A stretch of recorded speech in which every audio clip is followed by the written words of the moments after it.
You may go to school, but you will do that for the approval of God. You will have your child married, but that should only be for the good pleasure of God.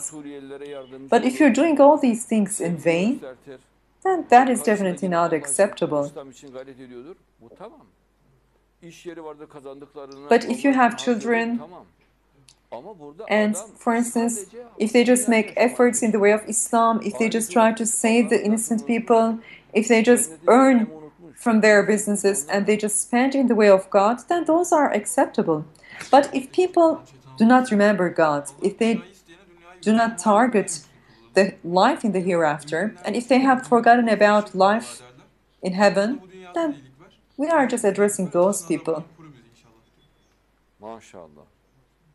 Maşallah. Biraz açıkla bu ayeti anladın mı?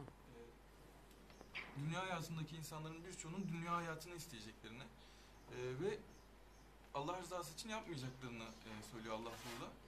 Doğru. Dünyayı isteyene dünyayı veririm diyor. We learned that the ones in this world, most of them will be asking for a worldly life. They will not be living for the good pleasure of God.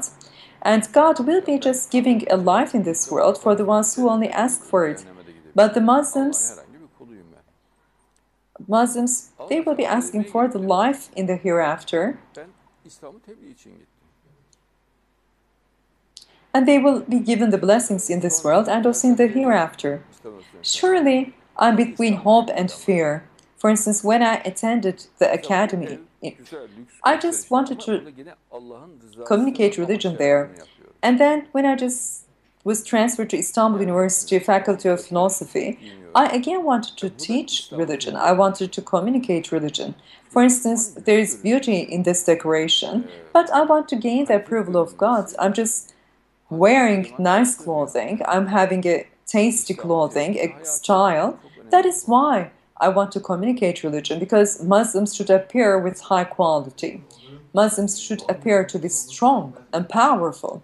And this is how the Prophet Solomon, the Prophet Suleiman practiced while he was just communicating religion. This is a method, a practice carried out by the Prophet. Yani orada kasıt muhalefet, zıtlık olsun. And also God is teaching that sincere Muslims, they will be given a good life. And they will be rewarded with their best actions in the hereafter. This is how we learn in the Quran. MashaAllah.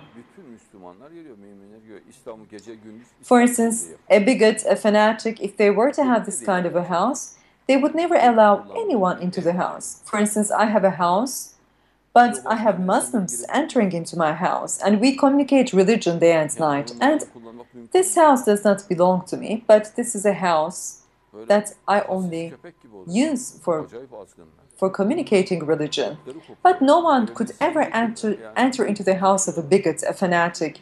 He would never allow his wealth, his possessions to be used, because they wouldn't ever allow their earnings, their wealth, their possessions to be used by others. They have all kinds of security personnel at their gates, and they don't allow anyone to share what they already have. They don't want Muslims to enter into their premises. They don't allow that.